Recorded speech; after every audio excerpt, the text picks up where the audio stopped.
This episode of The Most Innovative Companies is brought to you by Verizon, the network America relies on. I'm Yasmin Gagne. And I'm David Salazar, standing in for Josh, who's still out on a reporting trip this week. And this is Most Innovative Companies. On today's episode, senior staff writer Liz Segran on a new trend in jeans. Oh my gosh, you guys. Jeans are getting weird. Airbnb Chief Business Officer Dave Stephenson on short-term rental regulation. We think that short-term rental regulation, reasonable laws, would be prudent for New York. And as always, keeping tabs. Cats the musical. It's back. Meow. But first, here's the download.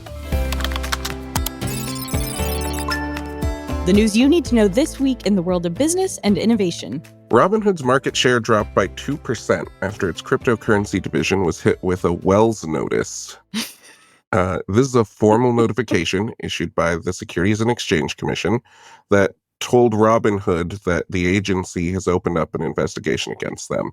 In this case, it seems like Robinhood has allegedly failed to register some of its cryptocurrency tokens, and the SEC classifies a few of those as securities. So Robinhood now has less than a month to respond. Good luck, guys. I don't know. Whenever I hear crypto, I remember the year I wrote about Bored Ape Yacht Club and all that, and it feels like so long ago. Wasn't that last year? I think it was 2022. Oh, wow, yeah. I guess that's true. Time kind of compresses. Yeah. If only there was a way to find your memories on the blockchain. So the IRS announced on Thursday morning that it plans to audit more high-income taxpayers, which is sick because hopefully that means it will not audit me. Not because I intentionally did anything criminal, but because I feel like every time I file my taxes, I do something wrong. The announcement comes as part of their annual update to the Strategic Operating Plan.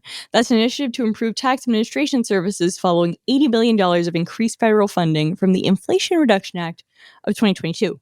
According to the update, the IRS will increase audit rates by more than 50% on individual taxpayers with more than $10 million and triple audit rate on large corporations. To enforce this, the IRS plans to hire more revenue agents, having already expanded their workforce by 9% this year. Good. Okay, wow. Cool. Watch out, all you companies using non-generally accepted accounting procedures or whatever. Dude, what if our MIC, Most Innovative Companies list looks totally different because of this next year? Everyone has a tax case against them. Exactly. It'd be interesting. Whatever. Hope it goes well and hope it actually brings in some income for the IRS.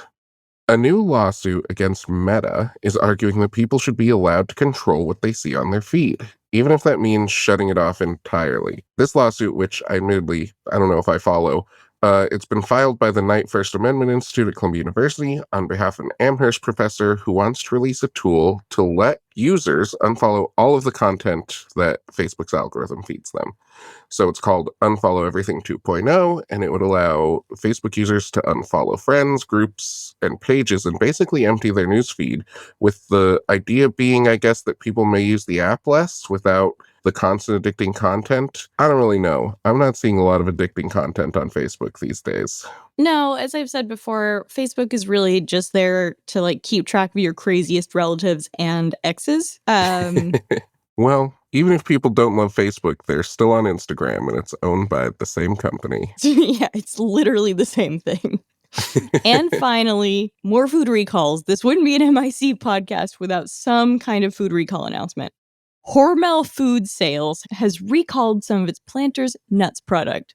This is due to concerns of Listeria contamination. The company announced their honey roasted peanuts and deluxe lightly salted mixed nuts have been impacted. The nuts were shipped to public distribution centers in Alabama, Florida, and Georgia, and were also shipped to Dollar Tree distribution warehouses in Georgia and South Carolina. Customers are advised to dispose of the product or take it back for a full refund. Tough time for people who love Publix. Which is a genuine type of person down south. Publix, one of the few supermarkets that carries Fast Company. Hell yeah. All right. Yeah, we're Publix fans. I'll buy the contaminated nuts and a copy of Fast Company. I'll risk getting Listeria. The X in Publix does not inspire confidence, but I think it's actually really nice there. Well, yeah, they're like publicly owned. Not publicly owned. They're like employee owned. So like, Oh, they are? Wait, as you no, I work love at Publix, you get more shares, and it's a decent company. That's cool. Well, that's all the news you need to know today. So, David, summer is here. This morning, I walked out in a t-shirt. What have you purchased to prepare for the heat? I haven't bought anything yet, but I've got some purchases planned, one of which is going to be shoes that are just like super easy to put on, take off, like barely need socks, like if any. So like maybe a boat shoe. You know what? There's a trusty pair of Tevas I had for 2 summers that I feel, as I age, I feel They're super very comfy. conflicted Yeah. about subjecting people to my feet. Yeah, doing that for free, bold.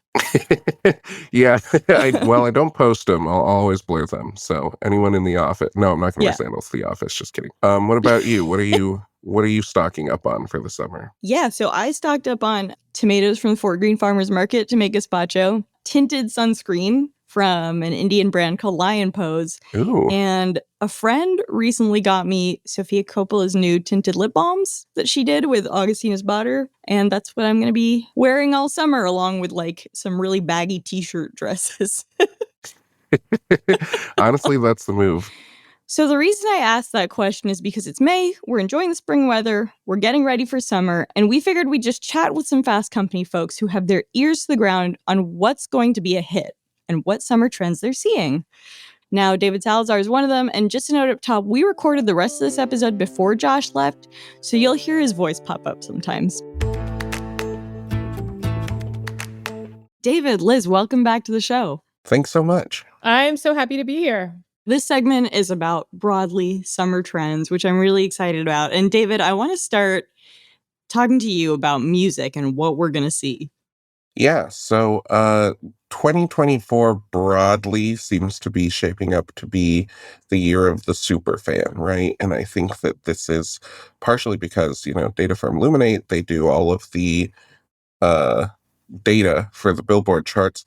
They've identified that, it's a smaller subset of people, maybe like 30-ish% of people who are like really super fans, which is to say that they're interacting with artists in 5 or more ways, whether that's buying music, streaming music, going to concerts, buying merch, whatever. But so we're seeing that a lot of the big artists, they definitely have super fans, right? You've got Taylor Swift. She didn't make $1 billion on casual fans. But the next thing we'll see, I think, is whether music companies and labels can find a way to create and encourage super fans. And one of the sort of conversations I've had recently was with the CEO of Weverse, which is the fan connection app that's part of Hybe, the K-pop giant label that Wait, I don't know what this is at all. It sounds very sus. It's new. Well, it's not new. It's new to the US, where okay. K-pop fans are very sort of engaged and clued in. And so Weverse has been a part of how, like the BTS boys or Le Sserafim and a lot of other big K-pop acts sort of connect with fans. And they recently added like a live streaming function through an acquisition. And part of UMG has struck a long deal with Hybe now, where UMG is going to distribute their Korean artists in the US. It's also another year of K-pop. K-pop will never go away. But it's sort of like, I want to say it's going to be the beginning, if they can get this off the ground, of like the K-popification of the West, which is that like K-pop has perfected the model of tapping into the most rabid fans there are. And part of the UMG deal is a small investment in Weverse, and they're starting to sort of look at artists that are going to try to connect with fans on Weverse. One fact that made me feel incredibly old recently was finding out via Who Weekly, one of my favorite podcasts, that artists, including Lady Gaga, sell skins in Fortnite. Oh yeah. It's like a new way of interacting with fans via these platforms that is so foreign to me. I guess in some ways it's like buying merch. Except that it's not real. It's like you're buying merch for your avatar. Yeah, that's like skins in this sort of, so like, I mean, I know David, you're a gamer. I play video games. on occasion. Mhm. And there's always like in certain like online games, I feel like there's always been like you can buy things that are like skins and accessories and stuff like that. And my question was always like, wait, does this help me perform better in this game or add some sort of boost to the Yeah. gameplay? And the answer is no. So I never like partook in it. So when I like came to learn that like skins and all these accessories are such a huge part, particularly of like Gen Z gamers and now like Gen Alpha gamers, it's wild to me because I'm just like, wait, but this doesn't help you like, I don't know, like kill more turtles in Mario. What are we doing here? I mean, it's so interesting because I think it reflects how much of people's identities are now on these platforms. So Yeah. you like want, I mean, the fashion brands started doing that, like Gucci and Mhm. Louis Vuitton. You can buy a pretty, I mean, relatively, you're paying money for this stuff, right? To me, that one, I can't quite explain why, but that one feels like a bigger scam. Yeah, well, because it's more money, but it's also Yeah. like, but it also just reflects that how much time people are spending on these platforms and how much of their avatar is them, right? Like, and I feel like Josh, like you at least have like separated yourself from like the game is something that you're doing. It's not something that you are. I don't know. That's a good point. And they couldn't make the metaverse work, strangely enough. Yeah, I know. The other thing I wanted to bring up is that there is a dark side to superfans, perhaps best exemplified by the Eminem song Stan, one of the greatest narrative rap songs of our time. Tell me a little bit about that. How are companies thinking about it? How do you think about it? On one level, very funny that like Stan has become this sort of like very casual thing that people call themselves. But like on another level, like Stans are really, really intense. And I think we're seeing that with the like new Taylor Swift album cycle, where the Tortured Poets department is getting pretty widely panned because it's like 31 mediocre songs.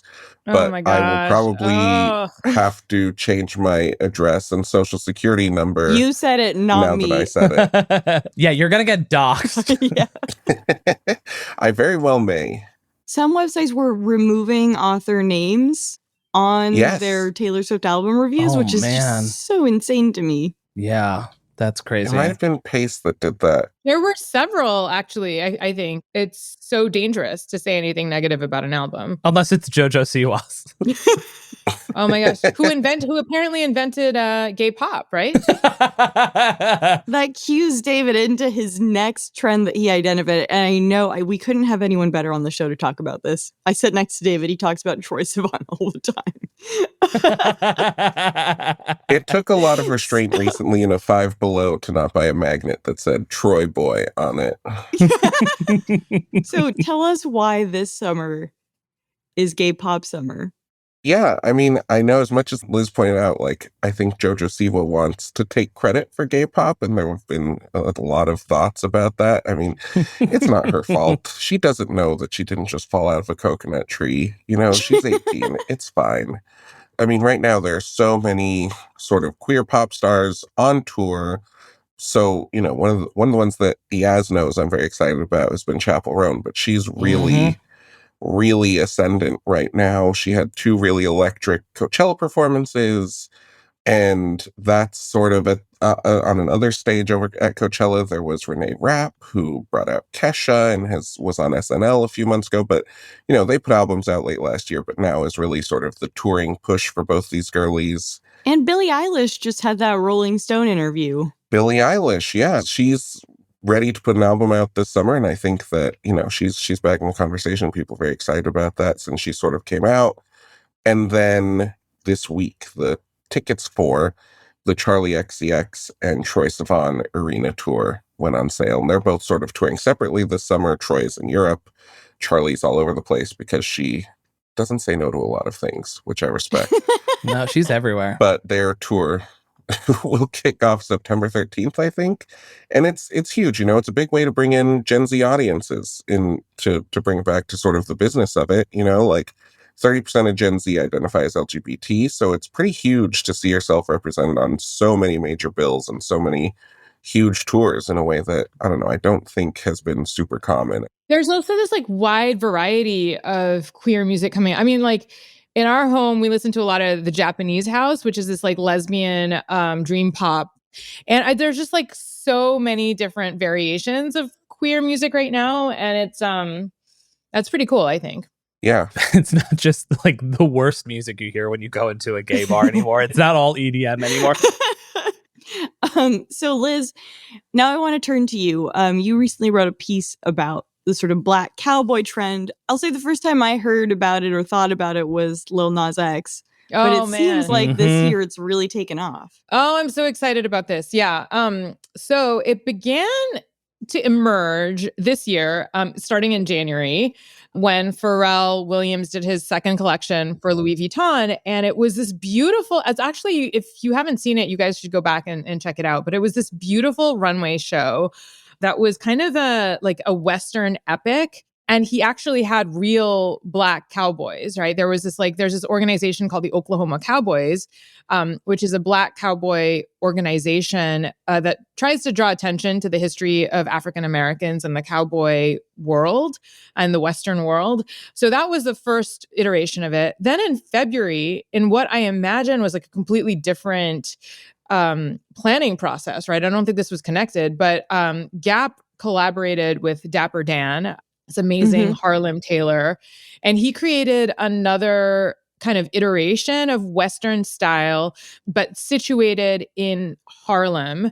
Both of these were meant to sort of draw attention to the history of the black cowboy. And then, of course, you know, Beyonce, like during the Super Bowl, she had an ad for Cowboy Carter, but she was like in full Western aesthetic, right? And so I think it's really interesting because I think that this is giving everybody a chance to look back at the history of how there were all of these Black men, right, who were formerly enslaved, right, and were looking for a way to enjoy their freedom, right, in this post-Civil War America. And a proportion of them decided to go out west and become cowboys. So we think that about a third of all cowboys were actually men of color. They had this like incredible role to play in the development of America. And yet, because of the way that the stories about cowboys have been told, we tend to think of the cowboy as white, right? As like the John Wayne character. And so I think that this is an amazing moment where fashion is doing much more than just creating another consumer trend, right? At best, fashion can actually talk about culture and talk about history in these interesting ways. And we're seeing that right now. And also, it's kind of cute to go out in like cowboy boots and a cowboy hat. So I'm kind of like interested in exploring that part of who I am this summer. Do you think all this would have happened without Old Town Road? Or how do you connect that to all this? Did Little Nas X walk so Beyonce could run? Is that what we're saying? I totally think so. I mean, Beyonce had been working on that album for a really long time.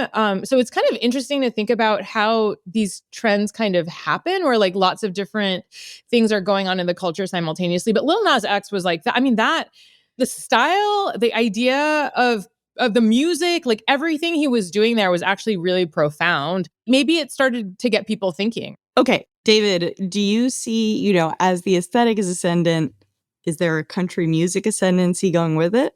Absolutely. And it's not just to the same way that it's not just like high fashion getting into the Western trend, like Boot Barn is a huge stalwart of just like actual Western wear that has seen analysts encourage people to invest based on an expected sales bump in Western boot sales. But I think that it's partially because the country is in, a country moment, right?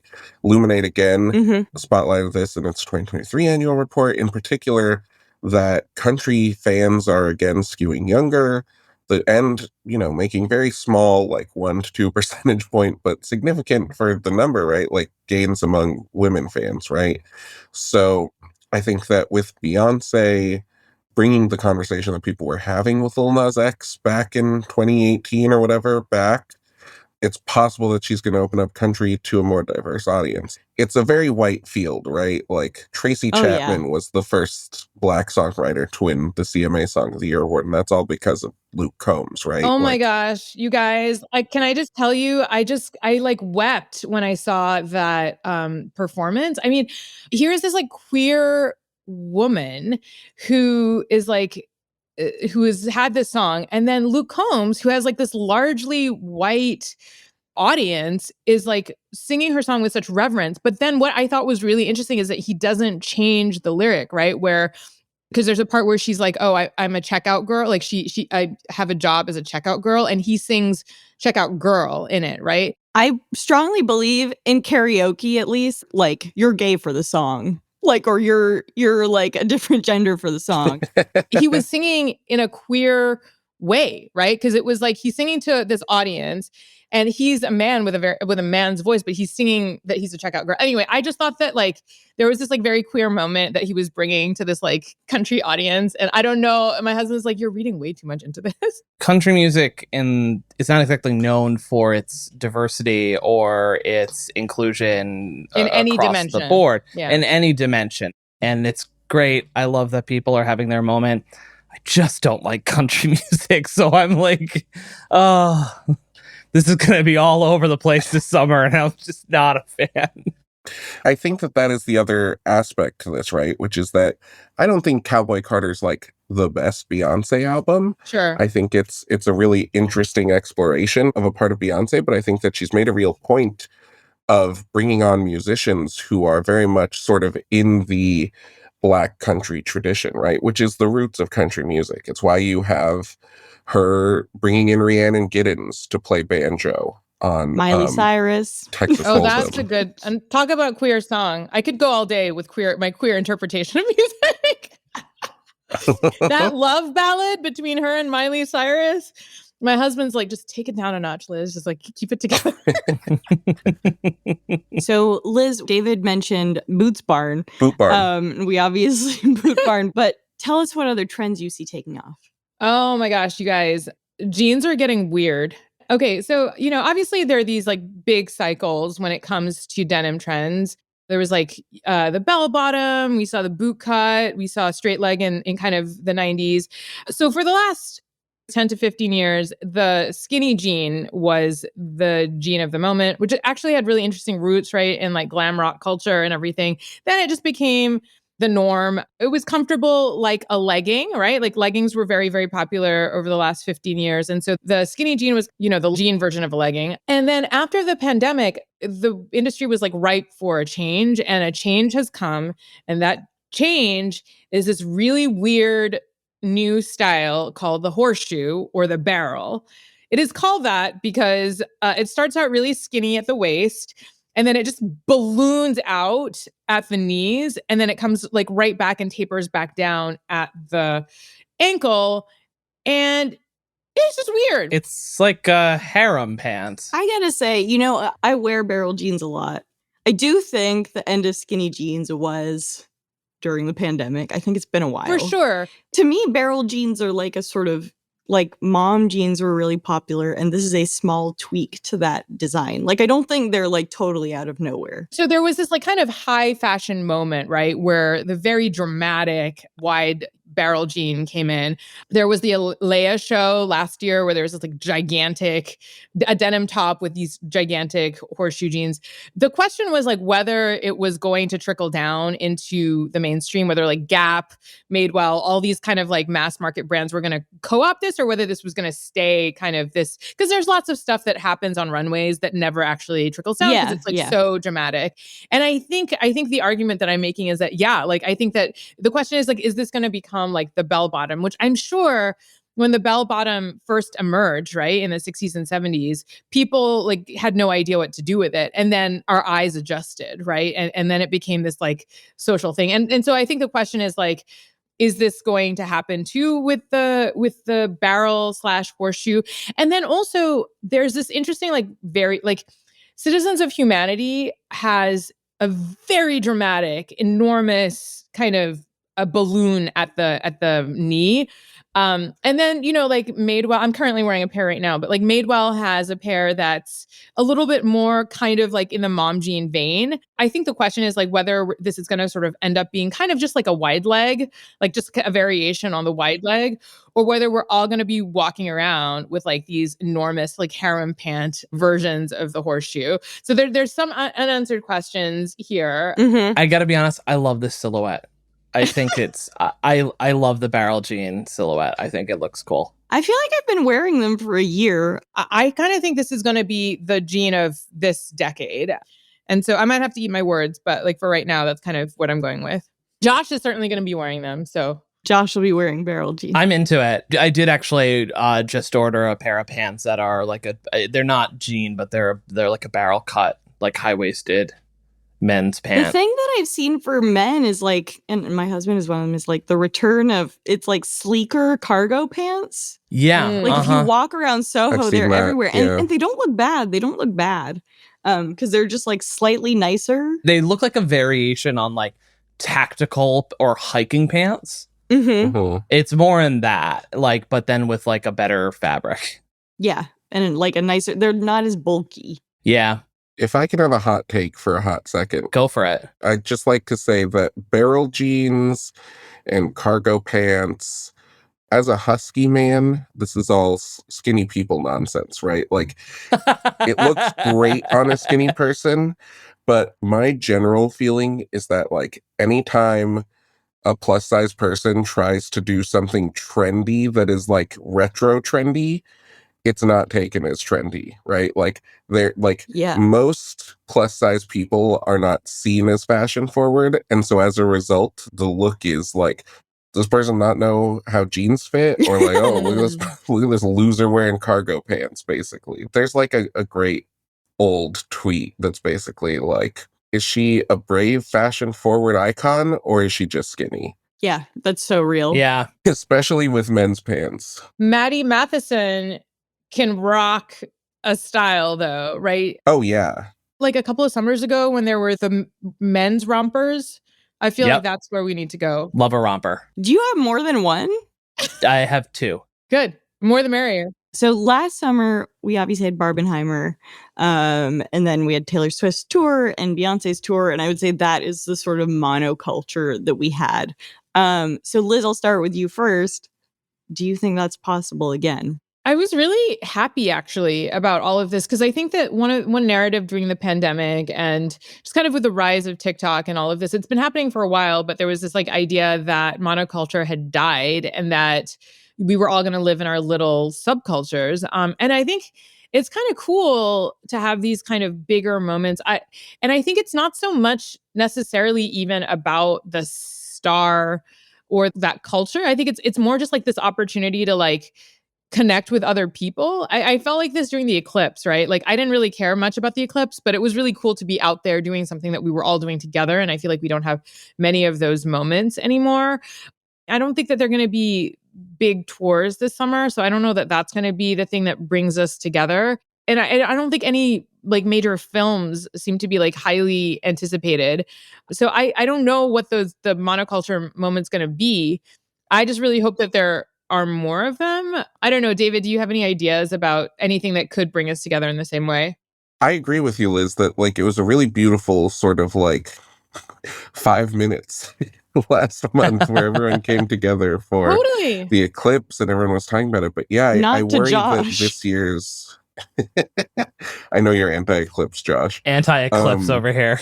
I worry that in an election year especially, that the monoculture thing is gonna be the election, and it just sucks so much. Like, We don't need that. I don't know. I mean, monoculture can be cool, and when things break through, it's fun. But I sort of really embrace like this sort of multi-niche like stuff where we're seeing brands and certain entertainment or musicians kind of break out into really strong like cult followings, and I think it makes more room for esoteric stuff, which I think is good overall for the culture. And I think like that's served by, you know, things like how our social media like Reels and Shorts and TikTok work, and just how much stuff is out there and how many creators can make kind of like weird small followings and still succeed. I'm into that. I think that's a good place to end this discussion. We're going to take a quick break, followed by my interview with Airbnb Chief Business Officer Dave Stephenson.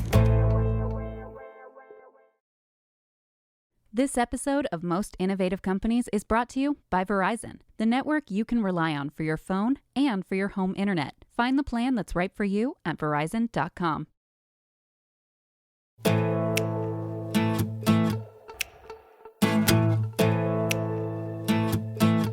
Late last year, New York City made headlines when it all but banned Airbnbs and other short-term rentals within city limits. In August 2023, Airbnb had more than 25,000 short-term rentals listed in New York City.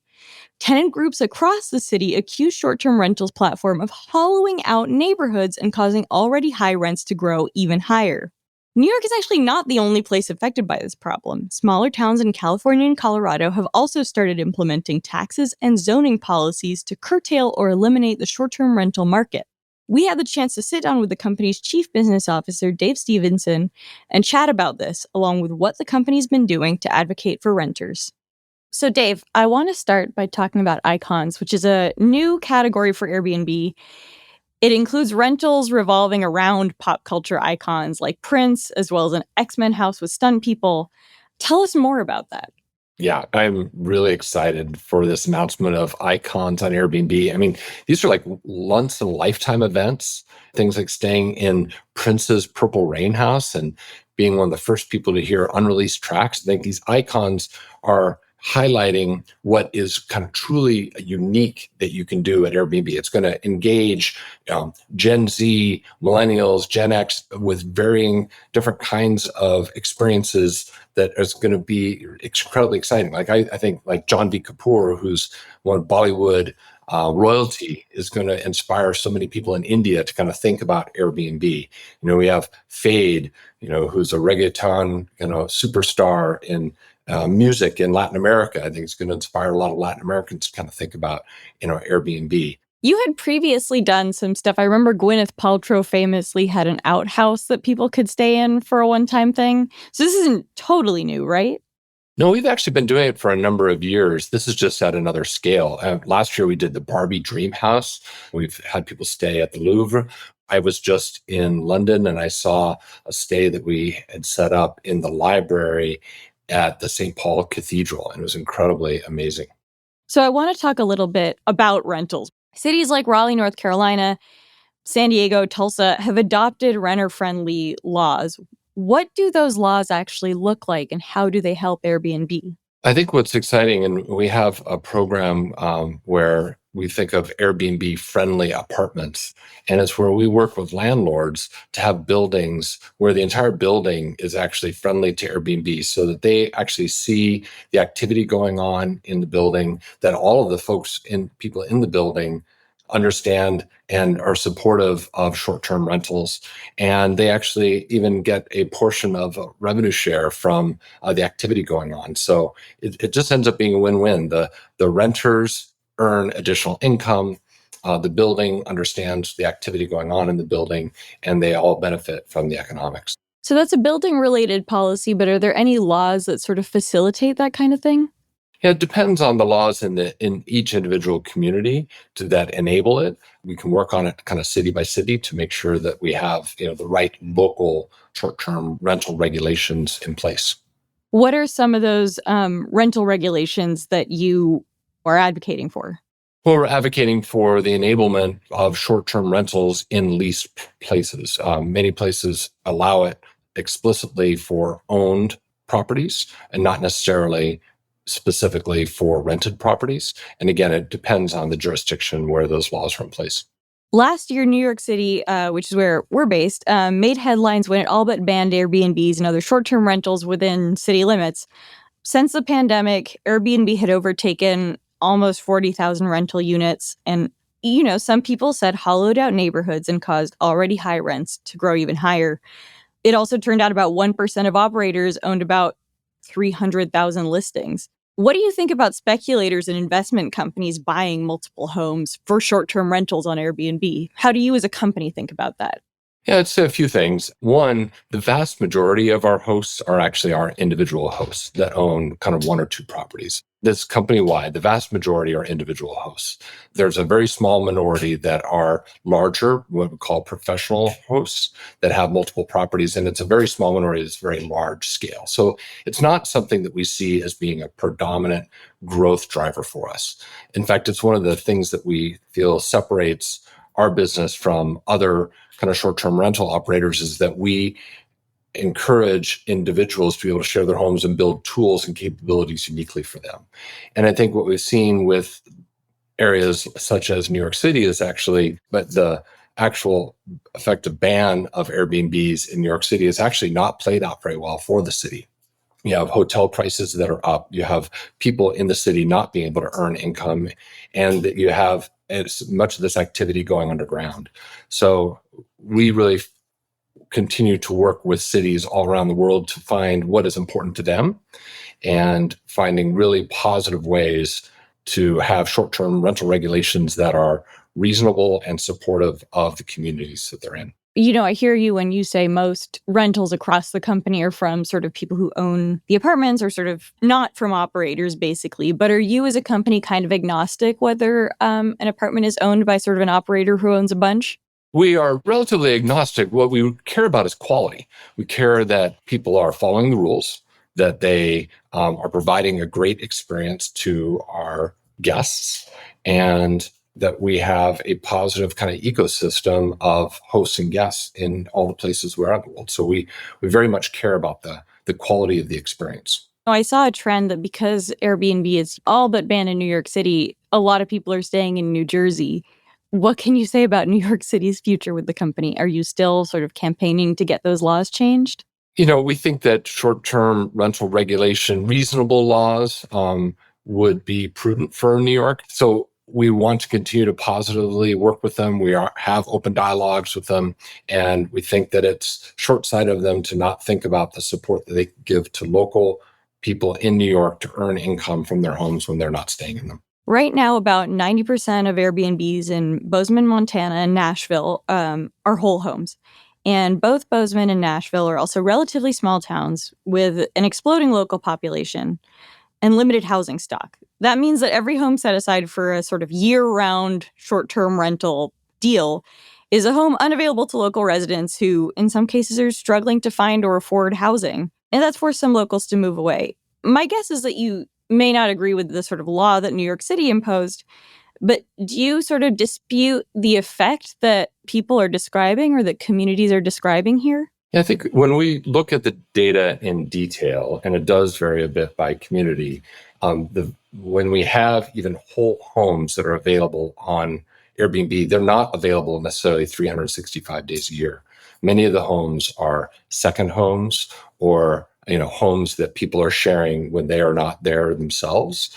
And again, I think it varies community by community what's important. There are some communities that are actually, vacation rental communities, and the percentage of homes that might be available there are going to be higher. There are other locations that are not necessarily, vacation specific, and that community may want them to be lower. And so we work with those communities. Bozeman is an example of where there are actual neighborhoods within Bozeman that short-term rentals are actually not allowed. And we think that's perfectly reasonable to work with the community to find the neighborhoods where it should be enabled and where it's not. And so this is why we have the what we call the city portal. It's a portal of information which we can have the community see the activity going on in the city so that they understand what is actually going on Airbnb within the community. And then we work with them to have regulation which is appropriate for that community. How do you work with them when it comes to coming up with regulation? Are you suggesting solutions? Is it more lobbying? What does that look like? Yeah, I think it's an open dialogue. What is important to the community? How should we regulate short-term rentals in a way that is positive and is supportive of residents being able to earn money from their properties when they are not staying in them? And when is it appropriate to actually support the communities themselves? Because again, one of the other benefits that we should think about of Airbnb is when people stay in Airbnbs in communities, they actually benefit the local community. When people visit and stay in a hotel, their money is going to the hotel restaurant, the hotel spa, the hotel coffee shop, and the hotel earnings, back to kind of corporate. When you stay in Airbnb, the money is going to the Airbnb owner. The people are often, buying from the local coffee shop, the local store nearby, the local grocery store. It's a much more supportive of the community itself. And so we work with each community to understand what's important to them and find the regulation that supports the objectives of that community. Other cities and counties are, have already or are considering regulations on short-term rentals. And that could include things like a limit on Airbnb square footage or forbidding manufactured housing from becoming Airbnbs. What do you think about these moves to kind of restrict the type of properties available on the platform? Yeah, again, what we're seeing is actually really good clarification of the laws all around the world. Our supply is actually growing very healthily. We had 7.7 million listings available on Airbnb as of the last quarter. It's growing in the high teens kind of percent year over year. So we're growing well, and we're growing well while we're continuing to support the regulations that are taking place around the world in specific communities. So again, every community is a bit different. Their needs vary depending on the location and what the objectives are of that community. And I think we're working really well with them and continuing to grow our supply while also supporting homeowners to earn income when they're not staying in their homes. You've mentioned the kind of quality of the stays a bunch of times, and I understand how you work with communities, when it comes to sort of figuring out how to work around or with them when it comes to regulation. Tell me about how, as a company, you can enhance the quality of a stay beyond, just figuring out where to put Airbnbs and who to allow to do them.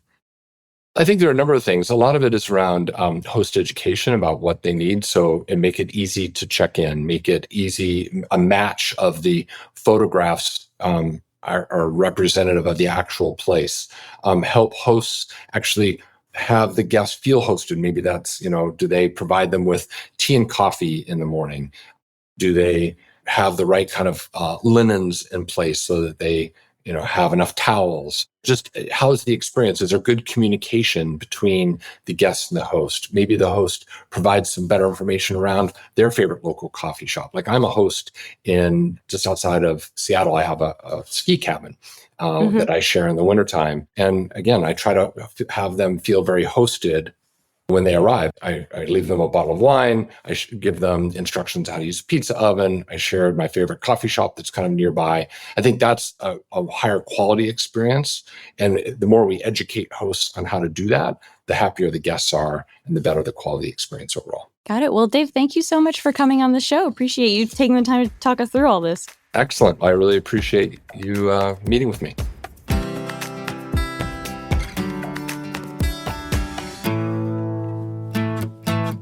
Okay, so we're back with Liz and David, but we also have our wonderful interns, Leila and Ellie, joining for this segment. They helped out with a bunch of scripting, and we're super excited to hear what they're keeping track of. They're also Gen Z, so it's good to know what's on their minds because I don't understand them. So, hey, Leila and Ellie. Hey. Hey, yes. So it's time to wrap up the show. As you know, with Keeping Tabs, this is where each one of us shares a story, trend, or piece of pop culture that we're following right now. And why don't we start with you guys? Leila, what are you keeping tabs on?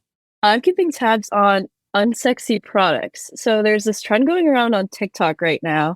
And I think mostly women are promoting these products, but they're promoting products that aren't necessarily like super trendy or like have the cutest packaging, or like the function of it isn't really aesthetically pleasing, but they work and they're super effective. So I guess like some examples would be like Head and Shoulders shampoo. That stuff rules. Anti-chafing sticks. Like, yeah, like that whole thing. I've even seen women promoting Just for Men beard dye, saying it works well for like their eyebrows. Famous. Oh. Yep. Mm-hmm. I could use some Just for Men beard dye. I'm getting a little gray in my what is this here, goatee area, and my eyebrows. I could Super interesting. It's time for you to get a soul patch, Josh. Gray soul patch. Ellie, what are you keeping tabs on? So I know we're talking about summer, and I know it's a little bit early maybe to have a song of the summer, but I feel like a lot of people have been saying this. Espresso by Sabrina Carpenter is going to be the song of the summer. Sabrina Carpenter, I have heard it. She's making an interesting run. She has one of the weirder trajectories of a career that has happened. I mean, she was on like Girl Meets World. Remember that show? That was like the reboot of Boy Meets World. And then she has maybe the worst Christmas song I've ever heard. What?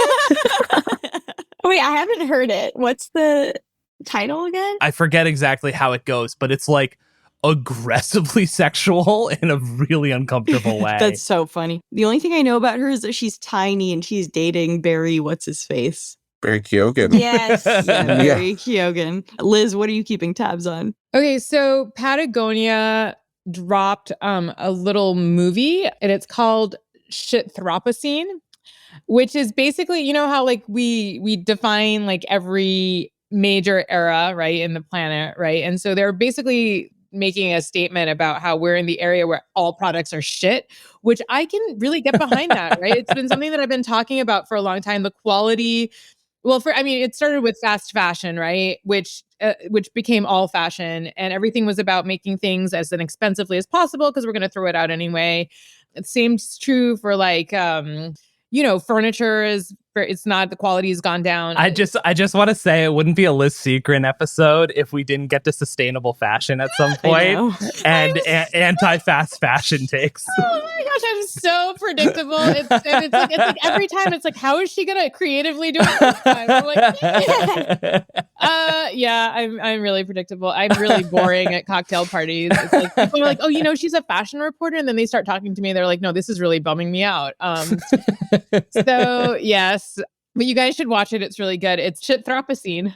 That's a very it feels like that was produced by former mid-aughts emo kids. Yeah, I was just 100%. Say, it feels like such hilarious. Like an early Vice documentary.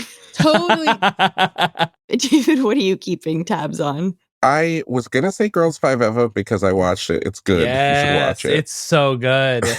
I haven't seen it, and I've been meaning to watch it for a while. It's so funny. Like, it's so broad and so ridiculous. And Renee Elise Goldsberry is, like, scratches every itch. If you were a big 30 Rock, like, Jenna Maroney fan, like, scratches every itch that, like, that gave you.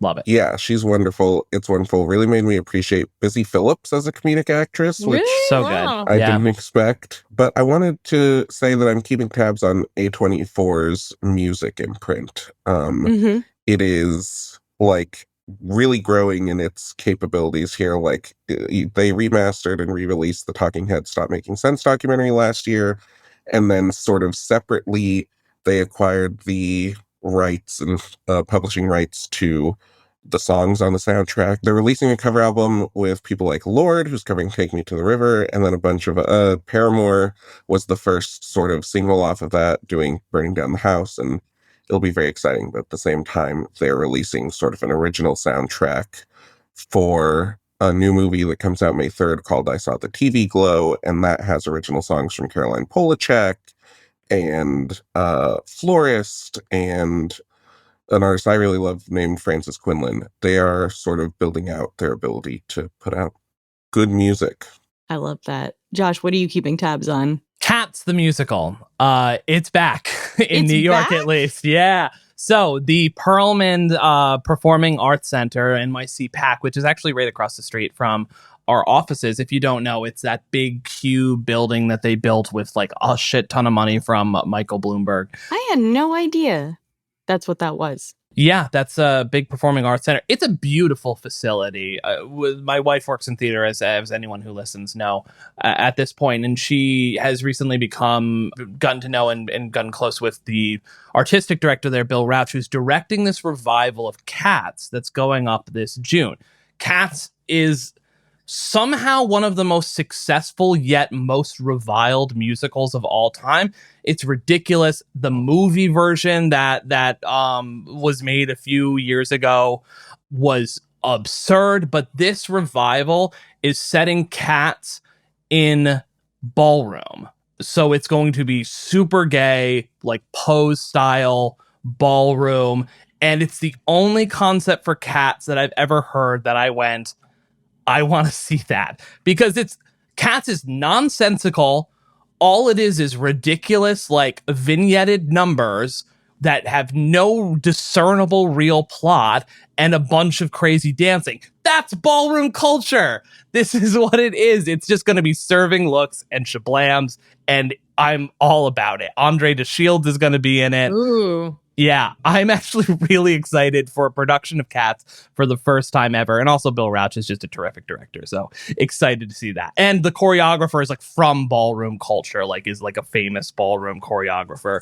So it should be really good. And it's just a beautiful theater. I just feel like we can't get our hopes up too high when it comes to Cats. Anyways, yes, what are you keeping tabs on? We gotta get out of this.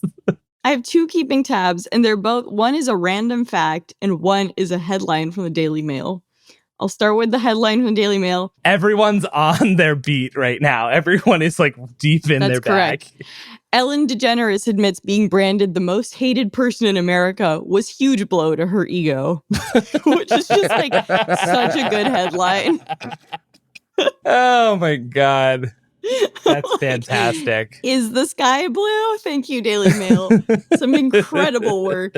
It was a slow news day, and that's exactly what I go to that website for. The second is I saw this random fact on Twitter this morning that cracked me up, which is, and this is for the millennials here. Everybody remembers "I Will Follow You Into the Dark," the Death Cab for Cutie song that came out in 2005. Yeah. Please guess what it lost the Grammy Award for Best Pop Performance by a duo or group with vocals to. Oh God, was it LMFAO? It's so close. Close. It's My Humps by the Black Eyed Peas. Incredible loss. Oh, yeah. Oh, that song grossed me out so much. And that's it for Most Innovative Companies this week. Liz, David, Leila, Ellie, thank you for joining us. Thank you. Thanks. Yeah. Thank you. Thanks. Thanks for having us.